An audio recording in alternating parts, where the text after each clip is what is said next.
Cool. So we are live. Hello, everyone. Thanks for joining in. Before we move forward, I just want to get a confirmation on the audio and video situation. I hope we are loud, clear, and the video is just fine. If somebody can confirm it on the comment section, that would be great.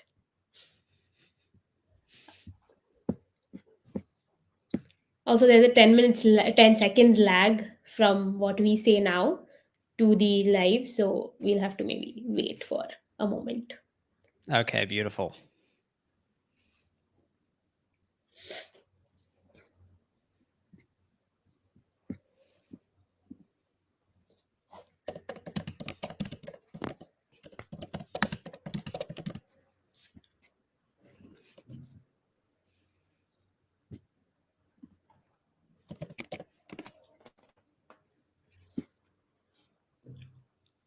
Yes, so I think somebody has just confirmed that we are loud, clear, and the video is amazing.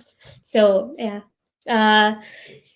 cool. So thank you everyone who has tuned in. I know I've been out of action for a while now, and this is the first live after a month, or more than that maybe. So thank you all for joining in, and first of all, I would like to welcome George, who's first a very good friend now, and he's also the host of the B2B Playbook, and he also runs a community called B2B Incubator, runs courses, talks to B2B marketers across the world, and has around 5 years of experience in this B2B SaaS field, all about marketing, demand gen, etc. We have assembled here to talk mostly about demand generation. Demand generation is a very broad topic, and people have different uh, definitions at the bottom of it, and the methods are also unlimited. So we are just going to talk about demand generation, which scales. And not just temporary, but it should build a base for your company or whatever you are trying to sell, uh, and then build on that demand gen strategy. So I'll now keep quiet and I'll let George introduce himself. So go on. Oh, fantastic to be here. Thank you, Priyanka. And thank you to those who are attending. I saw some familiar faces, some names of people that have been floating around my network, and I haven't had the opportunity to speak to you guys one-on-one, and I appreciate you attending the event, and I hope you get something out of it. As Priyanka said, I host and run the B2B Playbook, where we've been sharing really our step-by-step strategy for generating demand. We've come up with our own 5Bs framework. And once we figured out what demand generation was and how we can use it to consistently grow businesses, we decided we wanted to release it to everyone for free, because that's exactly what we were looking for when we were getting into the complex world of B2B and B2B SaaS. And so we're just creating and sharing the resource that we really wish that we had. And we've been fortunate to have a wonderful response to the B2B Playbook, which has been fantastic. And then as a result of that, people have been asking us, how can we implement these strategy templates and tools in our business? And that's effectively where the B2B incubator came from. So thank you so much, Priyanka. Very, very excited to be here and talk to our community about all things demand generation. My pleasure. And I am myself a regular viewer of George's podcast on YouTube. and probably the only podcast that I listen and look at. Otherwise, all podcasts are just audio for me. But so yeah, that's one thing. The way we are trying to take this conversation is, I have a lot of questions to ask in this segment, and the next segment we'll take all the questions from the audience. So please be with us until the end, and we'll take all your questions towards the end.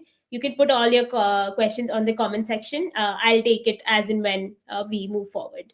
So yeah, the first question I have is uh, what I mentioned earlier, right? There are so many different definitions of demand generation out there. What is yours? Yeah, look, some people define demand generation as effectively collecting leads, trying to get as many leads as possible. Others see it as pure branding. But for me, demand generation at its core, it's a go to market strategy. And its purpose is to build an intense desire in your dream customer to purchase from you. Now, it's comprised of two really key parts. There's demand creation and demand capture. And I'm just going to run through what each of those are. So, demand capture is what most organizations start out doing when they start their business.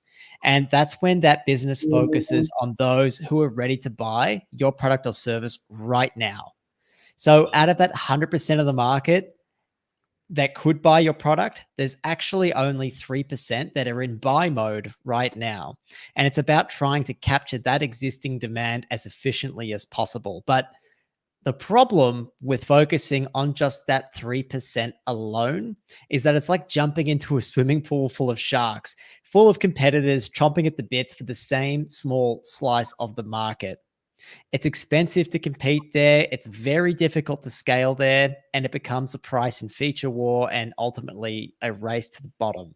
Now, a typical demand capture activity that many marketers would be doing would be things like running Google Ads. You might be targeting keywords that are searched by people who are looking to buy a product or service like yours right now. So that is demand capture. That's what most organizations are doing. Demand creation looks at the other 97% of the market who are not necessarily in buy mode right now. They're the Hmm. people who are maybe problem aware or they're unaware of the solution that your product or service solves. And your job with demand creation is to really build a relationship, win their trust, make them prioritize that problem that they have, and lead them to the logical conclusion that you're the best product or service available for fixing it. One more little element I'll add into my definition of demand generation, and you can tell that because it's a little bit long, it is a complex topic. Look, demand generation marketers, they really pride themselves on trying to optimize for business impact. This is in contrast to many lead gen marketers who really focus on volume of leads, or brand marketers who just focus on top of funnel metrics. But demand generation marketers try and tie themselves to business outcomes, to pipeline as much as possible. Correct. Right. So again, building upon the things that you mentioned, why is it important for B2B companies to focus not just on capturing the existing demand, but also keeping it consistent, creating and generating new demand, right?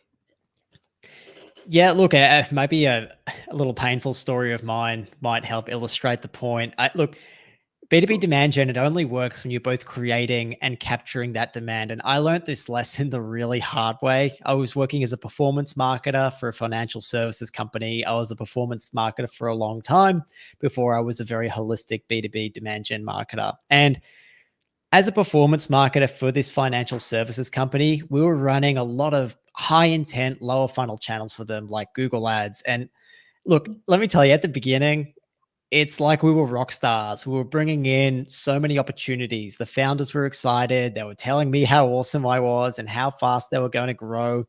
And then we scaled and we spent more and more. And ultimately, our cost per lead and our cost per acquisition, it kept going up and up and up and up. And the founders started to become impatient. I started to lose sleep. I started checking the performance of my Google Ads campaigns on the weekend. I was praying things that would get better, but there was just nothing I could do on the technical performance side of Google Ads to try and bring that cost per acquisition down. And it was there that I learned the hard truth about capturing demand. If you're only capturing demand, as we said, you're competing for that 3% of the market. And that market isn't necessarily expanding. And that competition is also often increasing. So as you try to grow and take marketing share of that 3%, your costs for acquiring new customers keeps going up and it's unsustainable. As I said, it's like jumping into a pool full of sharks competing for the same number of fish. Yeah. But if you're creating demand, you're also helping to create more people in market that are ready to buy. And when they're ready to buy, they come to you because you've built that relationship with them. And it's incredibly important to build that relationship before you're ready to buy. I mean, there's research. LinkedIn has done similar research, but there's one particular piece of research from Bain and Co. that shows that 81% of companies will not buy from you unless you're top of mind before they start looking for a solution. So if they haven't heard of you before, most won't buy from you. Most companies won't buy from you, even if they discover you at the point where they're ready to start looking for a solution. So when we talk about that 3% that are in market that are ready to buy right now, that whole 3% isn't even available to you if you're not creating demand. It's actually 20% of that 3% that are available to you if you don't do demand creation. And that's like trying to find a needle in a haystack. And that's why Yeah. so many B2B companies really struggle to scale because they're just focusing on that tiny, tiny portion of people. Right, right. Absolutely. This is a very stark reality across the industry itself, right? A lot of people do miss out on this, and they, I mean, as much as I've seen from my experience, and they try to ignore this part of what you mentioned. But yeah, yeah, this actually is the hard truth, and I know I was smiling all throughout when you said when you're talking about your experience, but I know how painful it can be. So now moving on to what is the framework that you have set in place to overcome these challenges, right? As I was researching through George's podcast, his playbook, their material, I came across your framework for demand gen, right? The five B's framework, capital B, capital E, S framework. Can you give me a brief on how does it work? What is your idea of it? So on and so forth. Yeah, definitely. Look, it is our framework for demand generation and in particular demand creation, because that's where we felt there just wasn't a lot of information about at all is how do we actually create demand. And so once we figured it out, we created our 5Bs framework around it. The first B in that framework is what we call be ready. And that's fundamentally about deeply understanding who your best customers are, understanding what their pain points are, understanding what the buying committee looks like, what their journey looks like, understanding where it is they hang out online and offline and who influences them and who influences their decision. It's incredibly important, particularly in a saturated market, for marketers to understand who it is that they serve best, to understand this particular group of people better than anyone else that they're competing with, so they can position themselves as the ultimate no-brainer for that select group of people. And that's what that first B in the 5Bs framework is all about, is who are we even really targeting with this product? Can we niche down even further to make it so obvious that we are here to serve these people? The second B is what we call be helpful. So the first one was be ready. It's about deeply understanding a particular segment. The second B is about being helpful. Now, once we've defined and we've understood who this audience is, that's when we move on to the second part of our demand gen framework, and that's be helpful. And this is about developing relationships. Developing relationships can happen in a number of ways. Developing helpful and educational content to create relationships with your dream customers and content that makes their lives better is really a fantastic way of building trust with them. This isn't product focused content, but it helps them in their role, and it's educational and it's entertaining. It's exactly what we try and do with our podcast, the B2B Playbook. Our mission is to make B2B marketers' lives easier. That's our mission. That's what we try and do with all of our content. We're not there talking about our program all the time. We're not trying to sell different services. It's about what can we do? What knowledge can we share from our own expertise, from others that we get on the podcast to make the lives of our dream customers better? And that's what develops the relationships with you guys. And that's what's able to propel our business forward.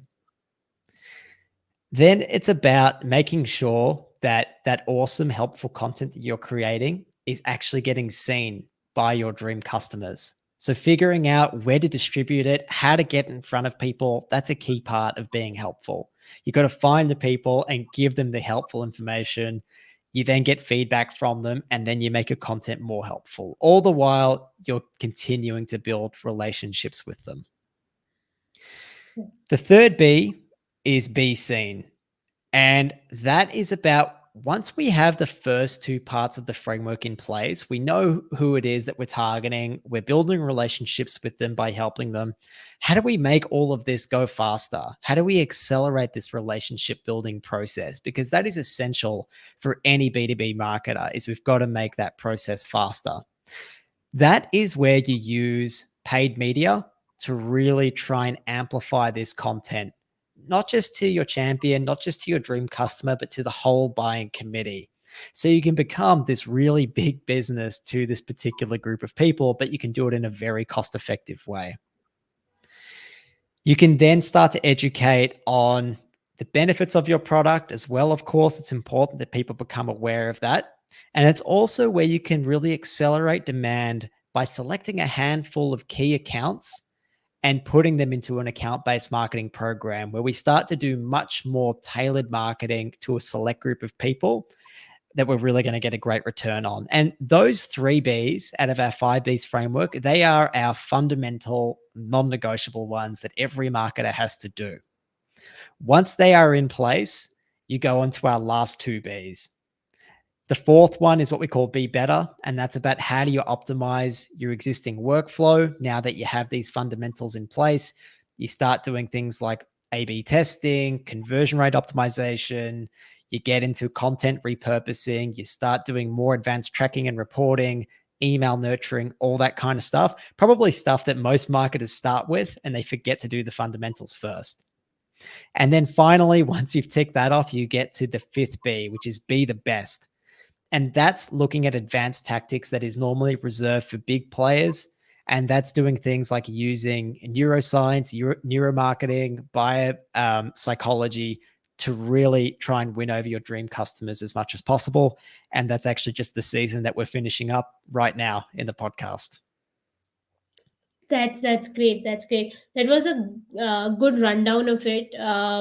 If you have any resources that I can plug it in the comments of this live, then do share it with me so that I can share it with the audience, just for them to read up and do that. Uh, now coming to the next part of the things, right? In the entire scene of demand creation generation, what metrics or indicators do you prioritize to gauge the success of your efforts? Yeah, measurement is a really important one because people try to get demand creation programs off the ground, but they don't know how to measure it. And it's not the kind of thing that is going to generate pipeline in the first 30 days. So you have to be able to understand what are the leading indicators this is going to work, and then also be able to look at the lagging indicators and look back and go, hey, this is evidence that this actually worked. And it's very important to keep track of both and communicate them both to your team that you're working with internally and then reporting them up towards leadership as well. So those key metrics in those first 30, 60 days to know, hey, is our demand creation program actually having an effect on our dream customers? It's really looking for things like, are we getting good amounts of views and engagement from our ideal customers? Are we getting an increase in brand traffic? Meaning, are people searching Factors AI more month on month? Are we getting people who are viewing our landing pages that are actually more engaged? They're not just bouncing. If we're putting out video content, what percentage of the video is being consumed and who is it being consumed by? Are we getting an increase in followers from our ideal customers? Are more and more of our ideal customers coming to our website? And, great plug for Factors. They can show you that. They can show you website visitors in real time, which is fantastic. We also use Clearbit for that kind of thing. And then looking ultimately for a lot of industries, it's feedback from sales. When sales are having conversations with prospects, are they starting to mention the core parts of your demand creation activities? If a core pillar is, a podcast or a YouTube series or whatever it is that you might do, is that content having an impact on them? And are they mentioning it when they're speaking to your sales teams about what made them book a call with you and why they're interested in buying your product or service right now? So those are just some of the leading indicators that you want to look at. And again, I can send you a link because we have a detailed article on all these metrics to look at, Priyanka. Some of the lagging ones, and lagging is ultimately what you should be looking back at to see, hey, we've definitely made an impact. And really the big one there is how many high intent revenue opportunities are we getting from marketing? So marketing source pipeline, marketing source revenue, they're really, really important.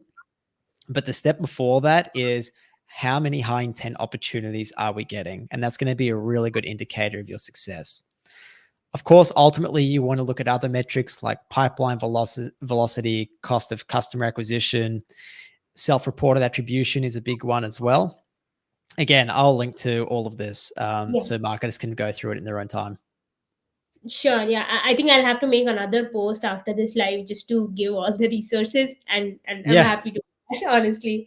So, yeah. So now, just before we move on to the next question, the audience can now start putting their questions in the comments. I'll definitely take it up once our question answer round is done.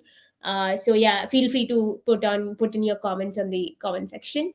Yeah, so the next question from my side to you is that now you also talked about lagging metrics and all of that, right? While you were researching on these metrics and while you were talking to B2B marketers, studying about how they do marketing and demand gen, what are the common challenges do they face, right? As opposed to merely capturing demand, what is the problem that they face while generating demands, and what's the way out of it? Yeah, look, getting buy-in from those around you to dedicate time and money to demand creation programs is a big challenge for so many marketers that I speak to. Ultimately, they need to explain to leadership why capturing demand alone doesn't work. And that comes from putting yourself in leadership shoes and thinking about, well, what do they care about? They care about, well, if you show them forecasts of what is going to happen if you continue your existing activity, and that could be, cost per lead or cost per acquisition getting out of control. If you bring that to their attention, then I think ultimately you need to explain, well, why is this the case? Show them the research from Bain & Co. that says, look, the market is tiny if you're a new player and you need to build trust. Show them research done by, big important companies which say, look, if you don't actually do this, you're going to find it really, really hard.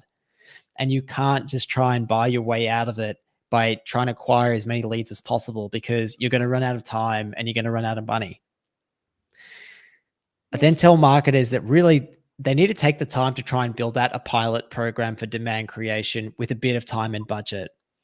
Marketers are super busy. You guys have so much going on already. You're not going to get the sign off from leadership to go, yep, go ahead and dedicate 80% of our budget to a demand creation program. No way. They're not going to do that, and they shouldn't do that. Instead, dedicate 10 to 20% of your time and budget to a pilot program. Just select one segment, dedicate yourself to one activity, execute it, and report back on how it went. Document exactly what you did and how it went. And then you have a business case to scale it. If it worked, fantastic. If it didn't, well, back to the drawing board. And probably one more challenge that we already touched on was look, marketers just struggle for time, especially in a fast growing organization. Marketing teams are generally pretty small, right? I'm sure you're time strapped, Priyanka. And actually working out how to put together this longer term strategy is not easy. We struggle to do it. We've dedicated an incredible amount of time into this framework to putting it together. And the average marketer just doesn't have the time to do this themselves, and nor should they. And so that's why we built our program, the B2B Incubator. It's why we shared our 5Bs framework on the podcast, so marketers can go through, get a head start, and piece it together for themselves. It's there for them. They just have to work through it. Right. That is such a smooth plug. And so, totally endorse. And this is something I'm going to learn. And then yeah, I think it's great. It does solve what you're talking about. So everybody go and check out Incubator, B2B Incubator. So yeah, now coming to the point, that is so the next question that I was going to ask, I think I forgot about it for 2 seconds. But how do you generate demand for your own business, the B2B playbook and the B2B incubator? I know you told about what it solves, but what do you do about creating demand? Yeah, definitely. Look, we eat our own dog food, so to speak. We follow the framework exactly for our own business. We deeply understand our customers. For us, that's B2B marketers and small teams. Every quarter, we go through and we speak to as many as we can, particularly those who have been through our program or those that we know listen to the podcast. We go to that second stage of being helpful. I mean, the B2B playbook is where we create content that helps them do their jobs easier. We give that away for free. It's ungated. It's there for people to access and to use. I distribute it mostly through LinkedIn. That's our greatest distribution channel, through our company page, through my own personal page. It's what attracts people to our brand, and it's where ultimately they discover our product. And it becomes, as you just saw, incredibly easy for us to talk about our product because what we're talking about is so obviously connected to it. Yeah. We're now on Yeah. to stage 3, really, which is be seen. That's where you're really accelerating demand. Look, again, we'll plug the B2B incubator. I'll plug Factors again. Look, we use tools like Factors to see which companies are showing interest in the B2B incubator and in our LinkedIn ad services. And we add them to an account-based marketing program to develop relationships with them. Depending on the size of the company, that looks kind of like making sure I connect with them all on LinkedIn, strike up conversations with them. I invite key decision makers or champions on our podcast to deepen our relationship with them, to understand their pains better, and to be able to progress that. We're also amplifying all of this on LinkedIn with paid media. Again, we're just following our framework. We're amplifying all of this with paid media, and we run ads for the B2B incubator. We ran them for the first time about 6 months ago, a couple of cohorts ago. And we got a 38-to-1 return on our ad spend for our program on LinkedIn. That's only because we put in all that work before. The work in Be Ready, Be Helpful. We built demand, and then we captured it with LinkedIn ads. We do all of this on a real shoestring budget with really limited resources. And the key driver of that for us is our content. And we have our one show repurposed concept, which is where every week we put out our pillar piece of content, the B2B playbook, that becomes a podcast, a YouTube episode, 12 LinkedIn posts, YouTube shorts, a newsletter, and 3 articles every week. And we're able to put out a lot of content that's on mission, on purpose, and do it quite efficiently because we follow our framework.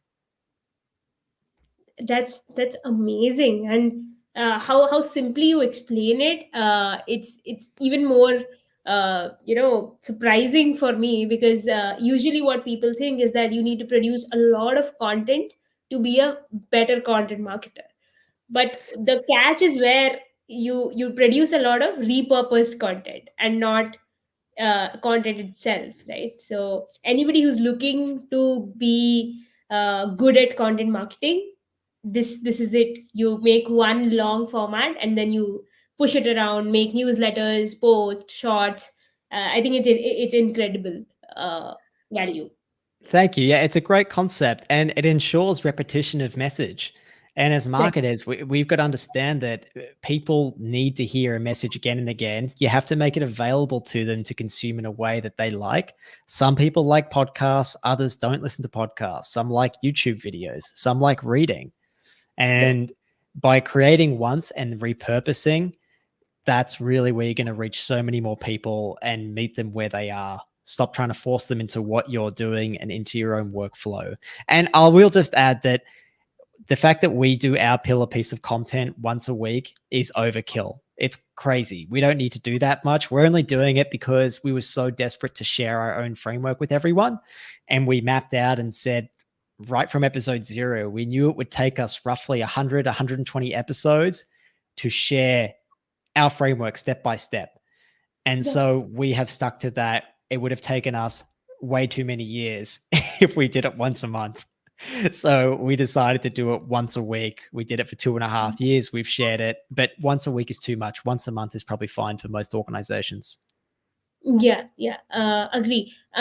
Last couple of questions from my side, and I'm promising I'll take up the questions in the comments. From all the content variations that you mentioned, what is the best one that has worked for you? Yeah, for us, it's about content that is done with subject matter experts. So, too many organizations they outsource their content to freelancers or agencies that are faking expertise. They're writing articles based on SEO that are optimized for keyword searches and not necessarily for quality information. There is nothing like getting real proper subject matter experts out there making the lives of your dream customers better, improving their lives before they're even looking for a solution like yours. So, in terms of content, it's got to be led by subject matter experts. We're fortunate that in our business, we get to be the subject matter experts, but we also bring others on for areas that we're not great experts in. I had someone on this morning to talk about, using AI and Midjourney and using that to the fullest extent and how B2B marketers can do that. And I'm not an expert in that. I'm not pretending to be an expert in anything that I'm not an expert in. So we bring them on, and that's going to then help our audience up level there as well. In terms of content frameworks, there are so many out there. Our favorite one that we create all our content in accordance with is called the 5 stages of awareness. We've got episodes on it. If you Google it, you'll be able to find information on it. But the 5 stages of awareness, that content framework really closely mirrors a B2B buying journey.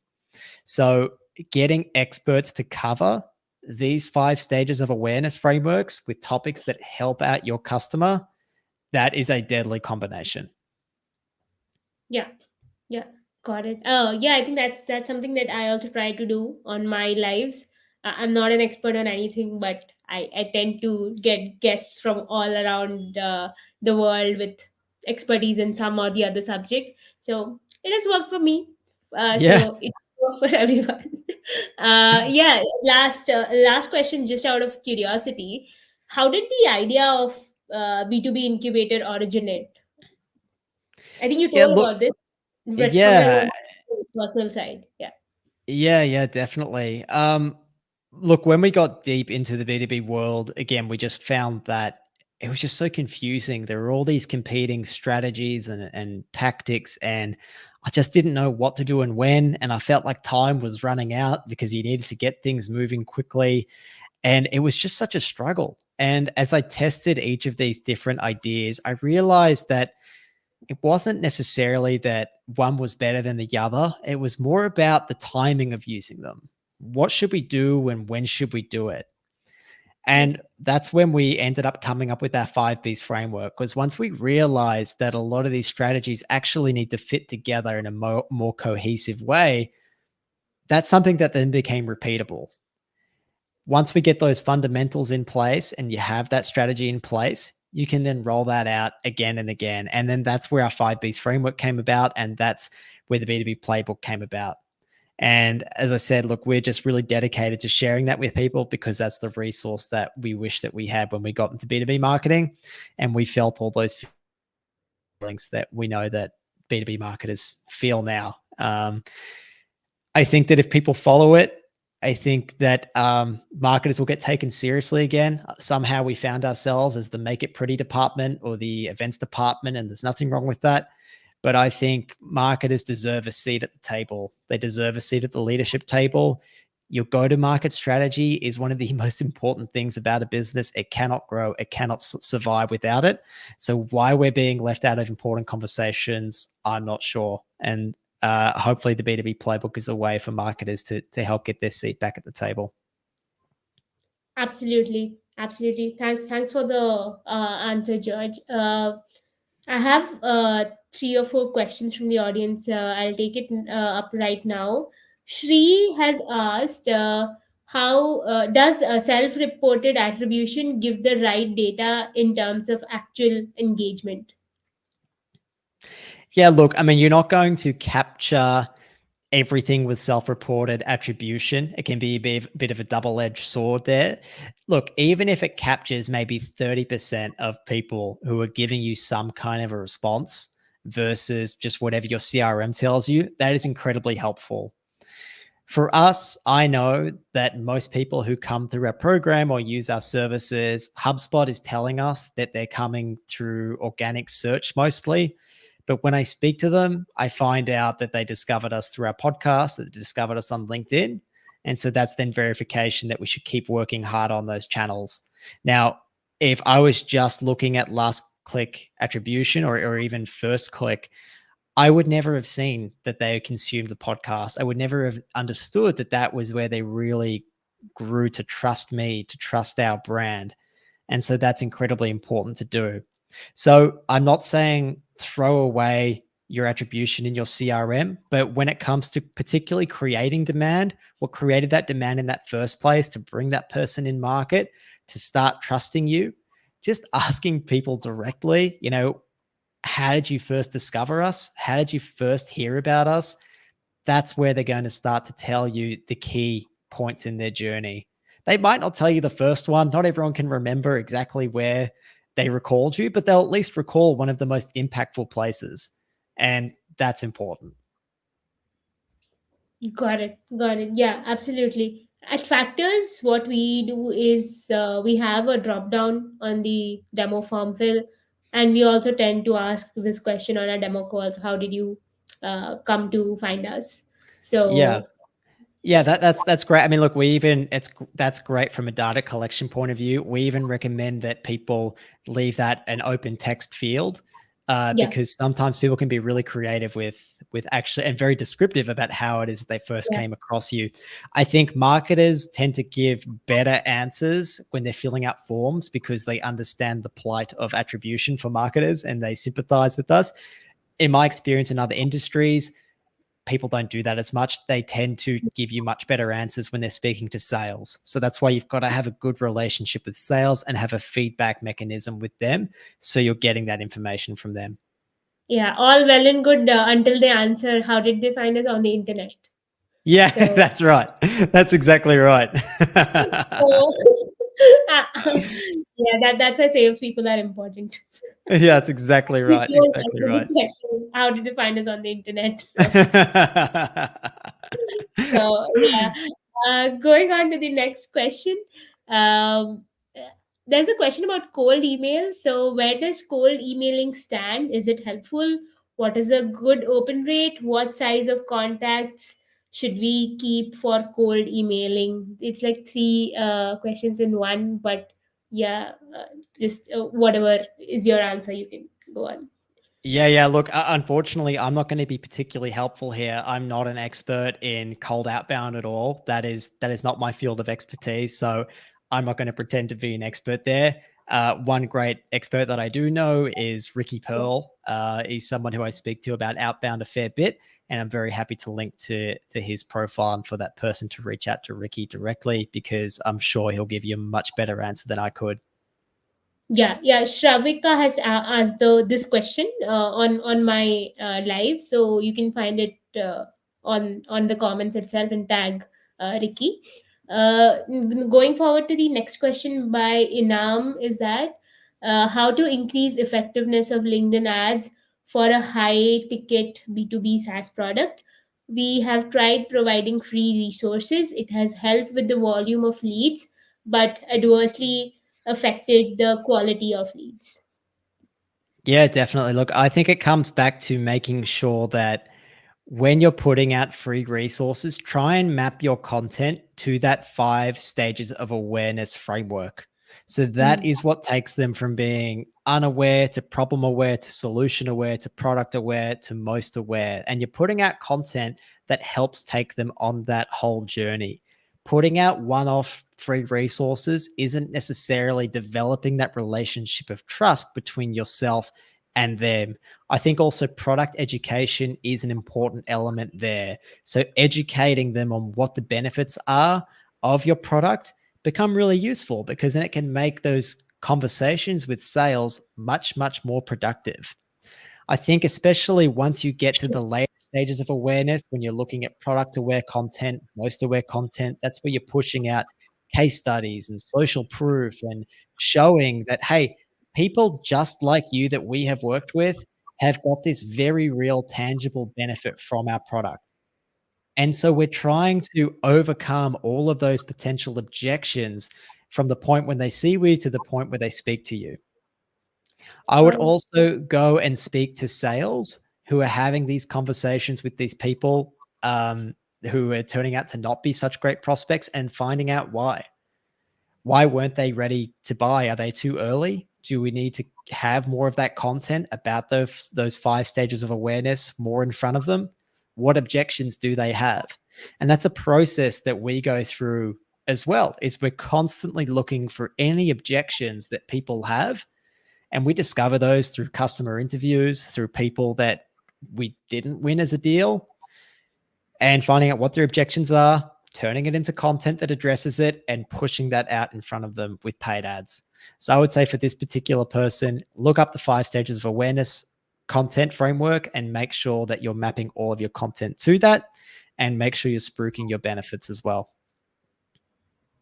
Right, got it. I think we have one question left, but we can take a couple of more questions. So feel free to add your questions on the comment section.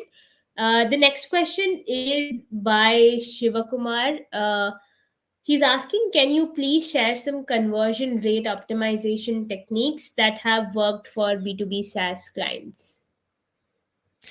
Yeah, sure. Look, and I will just start by saying that I used to be very heavily into conversion rate optimization, trying to optimize, every little part of our landing page, because we used to work with clients that spent $30 million a year, and so we used to drive an enormous amount of traffic to web pages.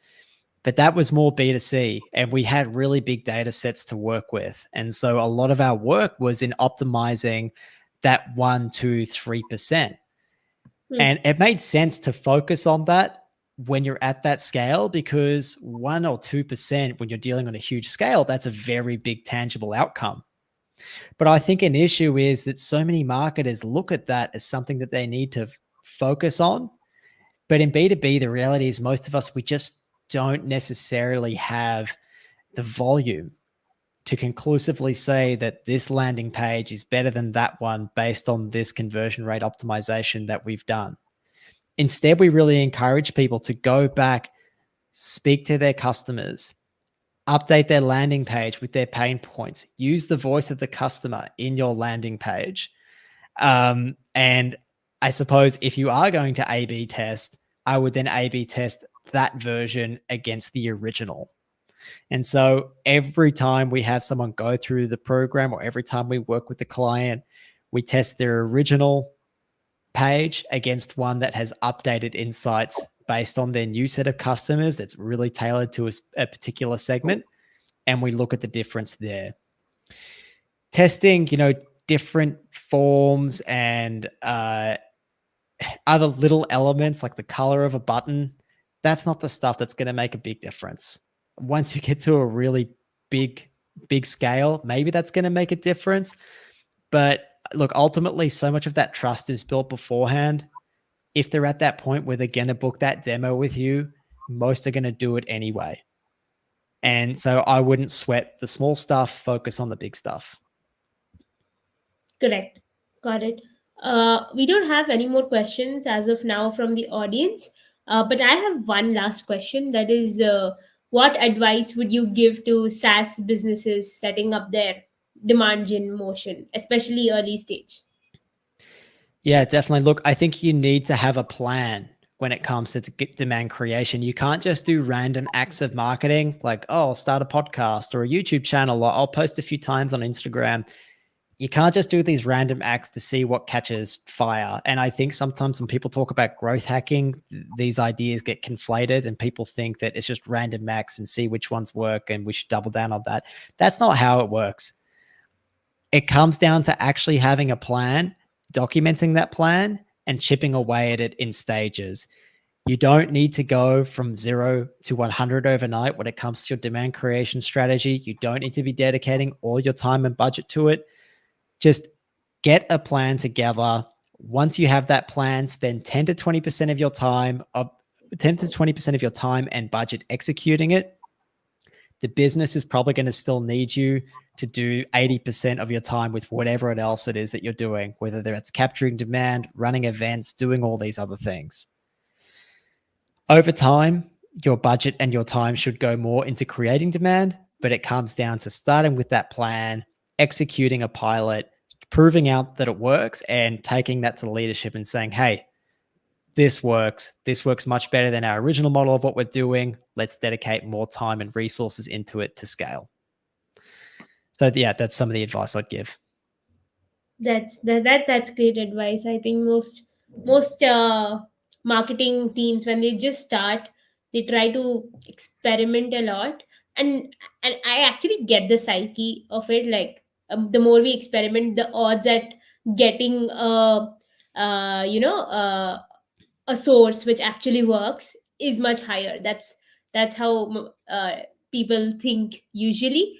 But your framework actually does provide a lot of clarity for uh, early marketers. Yeah. And I'll put my hand up and say I used to be the kind of marketer that also said, hey, you know what? We don't know what works. Let's just experiment a whole lot of stuff. We'll take our big ad spend, our ads budget, we'll test a whole lot of things, and we'll just see what works. But the reality is, like, most businesses don't have the budget to do that. And if you just spoke to your best customers and you asked them what their pains are, where do they hang out, what's important to them, what channels they hang out on, they'll tell you all this information. Yeah. So you can know if people are on LinkedIn without dedicating 3 months to a LinkedIn program by just surveying and speaking to some of your best customers. You don't need to waste the time and money doing that. You just got to speak to them and find all that out. And I learned that the hard way. It's so much easier just speaking to people. Yeah, I understand this, because when we'll actually do an episode about it from Shree's account, who's our founder, where we'll talk about what mistakes, found non-marketing founders actually did, and what actually works out, and what we did were very stark Yeah. things. But it actually does come from experience, and if we share our experiences like this with the audience, the time saved by new marketers will be way too high. And that's just how community engagement works, right? We learn from each other's mistakes. So I think we have one last question from the audience, where what is the importance of consistent content generation versus volume of content when it comes to digital marketing? Yes, I would say consistency is the most important thing. So we love to do a crawl, walk, run approach to make sure that you don't burn out. So when it comes to creating a demand program, that's why we love starting with a pillar piece of content. And that is just one piece of content that you can commit to every month with the subject matter expert talking about something that is relevant to your business and to your dream customer. Commit to that once a month. And then I would take the next step and say, okay, based on what we know about our dream customers, what is the best channel for us to distribute that to? And don't try and post 5, 10 times a week about it from the beginning. Set yourself the challenge of, can I post 3 times a week just a text post or maybe just a photo post just to get that down. What does that system start to look like going from the conversation that we record once a week to turning that into LinkedIn posts, just 3 of them? Then up it to 5 once you get that down. And then maybe you start learning how to repurpose some video, and that's the next step. And then after that, maybe you start to look at, well, then how can we start turning that into newsletters? And then once you're consistently doing that, you're saying, okay, what about articles? So we just layer on what we're doing. And every time you get a process down, you document how it is that you're doing that. Because if you document it, you can either outsource it or you can insource it to someone else in the organization. But if you're the one who's only doing it by yourself and you're not documenting how this repurposing process is happening, no one can help you and it's only up to you. So crawl, walk, run. That was our approach. That's what worked really well for us. And that's what makes content creation so easy and consistent for us.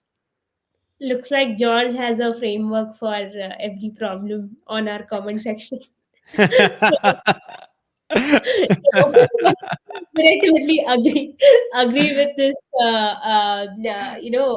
notion that usually what people think when they start doing content, uh, that we should optimize on date, time, when can we get so many viewership, and again, like, I understand where they are coming from, but the most important thing that I have learned, and anyway, I used to follow this even before I started doing content on LinkedIn or lives, is that you do it consistently so that your audience is programmed to understand that Priyanka is going to be live on either Wednesday on Thursday of every week. It can be 7 p.m. IST, it can be 8 p.m. IST, it can be 10 a.m. IST, depends on what it is, but she will be live. She will come live with some guests. So this is something that one of my friends, Troy, told me while much before, like a year before, and this has stuck with me like nothing. And this is what actually works, rather than doing combination and permutations on what is the exact time date to produce a content or to go live or make a video is not in our control. What actually is in our control is doing it consistently and programming your audience to think in a way that you are going to come talk to them, so you better come and talk to them rather than that doing that. It's a lot that about mutual respect, right? Like your audience expects you and to turn up, and you also respect the audience to turn up. So you both of you together do this content creation. So yeah, so I interrupted you. Go on. Yeah, no, I absolutely agree. I think that's a fantastic way to look at it. I completely Yeah, agree. And I think the key thing there is also you set a time in your own mind that you had to turn up no matter yeah, what as well. And that's what really leads to consistency. I think, yeah. we dedicated to releasing our podcast Monday morning, every single morning. We've done 120 episodes in a couple of years. So almost an episode Every every week. single week. Actually more, yeah, more. Yeah, Actually, no, it'd be 2.5 years. So pretty much an episode every week, yeah. no matter It's what. And it was crazy. just a matter of turning up and committing to it. And if you go back and listen to episode 1, we were horrible. It's so embarrassing to go back and listen to it, but we committed to the process. We turned up, and then we slowly added different ways of repurposing it and turning Yeah. it into a proper demand engine for us. Yeah. Remember how when we were trying to set up a time and there was a clash between one meeting that I had and a call that you had, but I said that, Yeah. you know what, I'll cancel the meeting, right? Like, it doesn't matter. But I had to do this live because I wasn't on the platform for a long time, and I thought that was my priority, and people turned up, so I'm okay even if 10 people watch me talk. So Fantastic. I have one last question. That is, can you please share your thoughts on which LinkedIn ad format works best for demand gen? which ad format best for demand capture? Yeah, look, there's no best format. Something that we love to do is we love to map all our content to the 5 stages of awareness, as I've spoken about. Now, for audiences that don't really know us and we want to build a relationship with them, they're our cold audiences. We love to use a video format that really speaks to a pain point that they're having, that really helps them, that helps them do their jobs better. Video formats that starts to progress them to those next stages of awareness. Why we love using video is it's actually cheaper, and we can reach more people at a cheaper cost. And then we can start to measure, based on those people who viewed that initial round of video ads, which of them viewed our video to 50%, which of them viewed to 75%. And then all of a sudden, we can start to get an idea as to, of these people who viewed this ad, which ones are actually interested in this problem right now? Which one of them are actually more likely to be closer to being in market to buy? And then we can start to retarget them. And we can do all of that on platform. We don't have to get people to our website to then remarket to them, to then start pushing all this other remarketing to them. We can do it in a much more cheaper, much more cost-effective way with video for those cold audiences. So use that. I think there are other formats which also have different kinds of engagement, like carousels. You can see people who have swiped, that kind of thing. You can use that principle there. But yeah, formats which show engagement on platform for those that are cold, where you want to be more cost effective, definitely do that. And then when it comes to actually capturing demand, honestly, they can all work. They can all work. I would test them all. Single images tends to work pretty well. Video works pretty well. Just play around with them. But I think probably my key piece of advice is for those cold audiences where you need to figure out who's more likely to be in market, use video to do it because it's cheaper. Yeah. Actually, Shiva, I have had guests from the LinkedIn team itself, like their customer success managers, agencies that run LinkedIn ads. I can definitely tag them for you on the comment section so that they can actually give you the experimental results that they have seen rather than, projections. So that's something that I can help you out with. I'm definitely not an expert on LinkedIn ads, but I can tag people who have actually done those studies, experimentally, that what works, what doesn't work. So that's something I can do. uh, I think we have been talking for an hour now, and before before LinkedIn shuts us up, let's wrap up quickly. Thank you everyone who has joined in, and everyone who has asked such great questions. uh, Thanks a lot, George, for coming in such a short notice. Thanks for the incredible preparation that you have done, and nice to catch up with you. And like how most Indians and Australians connect, that is over cricket. That's how we but and it turned out to be a great connection and a great friendship. Looking forward to working with you more, and host you again sometime soon. So yeah, last comments from you, and then we'll log off. Yeah. Yeah, absolutely. Look, thank you so much for having me. Thank you to the people who turned up and left really, really thoughtful comments. I really appreciate it. It's been an absolute pleasure connecting with you, Priyanka, and everyone else who's joined. I guess I would just say, look, if you're looking for that 5B's demand generation framework, head to the B2B playbook. It's the free version for you to do it yourself now. If you want the paid fast way, it's the B2B incubator. Sure. Thank you, George. Thank you, everyone who has joined in. See you next week, which will be probably the last LinkedIn Live of the year. And I'll see you all. Bye. Bye. Thank you.